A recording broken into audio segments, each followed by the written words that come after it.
Mula dito sa Wawa Dam, i-copy spice mo na yan! Woo!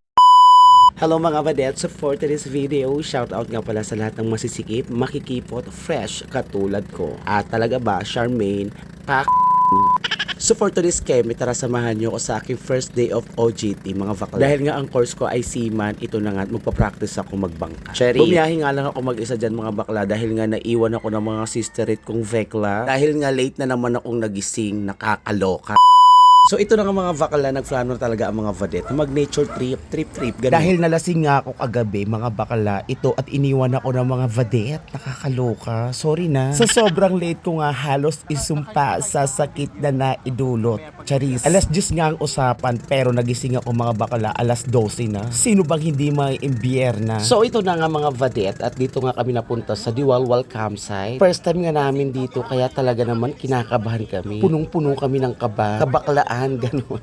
Hindi nga lang kabaklaan, ang bitbit namin mga vadet. Syempre baon-baon din namin ang kalandian. Pagdating ko nga sa campsite, naabutan ko tong mga sister ko na aligaga. Paano ba naman may lumapit na baby boy? In fairness, ang gwapo. Hindi na ako magtataka kung bakit wala na akong naabutang pagkain. Ibinigay na pala lahat kay Cutie. Okay, dahil dyan, ako naman ang naimbyar na sa kanila. Pero syempre, hindi kay baby boy. Sige na, pakabusog ka na. Sa sobrang daming offer nga ng mga vadet kong kaibigan, nalilito na lang talaga yung boy kung kanino siya sasama. Paano ba naman itong mga sister ko may kanya-kanyang offer? Unahin na nga natin tong kumaring si JJ. Grabe ang offer. 1 year supply of grocery. Nakakaloka. Pwede nang magtayo ng sari-sari store si baby boy. Sumunod naman nag-offer itong kumaring kong si Ligaya. Ang may offer daw niya 1 year supply ng sarap. Magic sarap. Dahil naniniwala siya sa kasabihan, aanhin pa daw ang magic sarap kung sa kanya lang malalasap ang tunay na sarap. Go! Ikaw yan. Syempre hindi magpapahol ang kumari kong si PJ. Iba ang offer niya. Lifetime insurance naman ang in-offer niya kay baby boy. Wala pa nga akong offer pero nagpaparamdam na si baby boy. Dahil nga gusto maka-score ng aking mga kumari, nagpasya na nga silang mag-overnight. Pero tadhana na talaga ang gumawa ng paraan. Dahil itinaboy na nga kami ng may-ari ng campsite. Paano ba naman?